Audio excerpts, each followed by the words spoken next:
ఉగ్రవాదులు 26 మంది భారతీయులను ఊచకోత కోసి మతపరమైనటువంటి విద్వేషాలతో వారు చేసినటువంటి దహనకాండకి నరేంద్ర మోడీ గారు జవాబు చెప్పి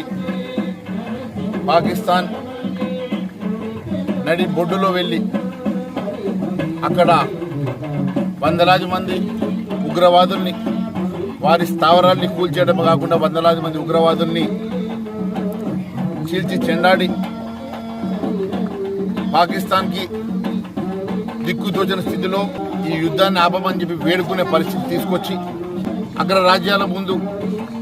మోకాళ్ళు మీద నిలబడి యుద్ధాన్ని ఆపమని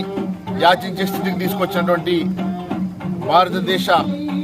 సైనికులకి, ముఖ్యంగా ఈ యుద్ధాన్ని ముందుండి నడిపించినటువంటి నరేంద్ర మోడీ గారికి భారతదేశం అంతా కూడా ధన్యవాదాలు తెలియడం కాకుండా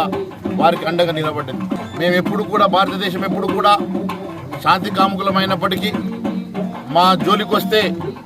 మా భారతీయుల జోలికి వస్తే ఊరుకునే సమస్య లేదని చెప్పేసి ప్రపంచానికి చాటి చెప్పినటువంటి నరేంద్ర మోడీ గారు ఈరోజు భారతదేశం అంతా నరేంద్ర మోడీ గారిని చూసి గర్వపడుతున్నది. ఈరోజు భారతదేశానికి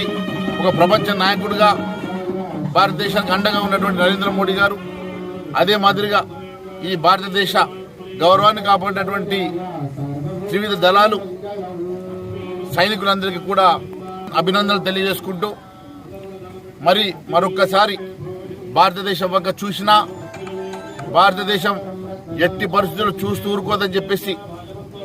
ఈ ప్రపంచానికి జవాబు చెప్పినటువంటి నరేంద్ర మోడీ గారికి ధన్యవాదాలు తెలియజేస్తూ ఈరోజు చిట్యాల గ్రామంలో లక్ష్మీ నరసింహస్వామి ఆలయంలో పూజలు చేసుకొని అదే మాదిరిగా ఈ రాష్ట్రం అంతా కూడా ప్రతి మండలంలో నాయకులందరూ వారి వారి గ్రామాలలో వారి వారి మండలాలలో గుళ్ళల్లో పూజలు చేయాల్సిందిగా కోరుకుంటూ నరేంద్ర మోడీ గారికి సైన్యానికి ధన్యవాదాలు తెలియజేయాల్సిందిగా కోరుతా ఉన్నాం.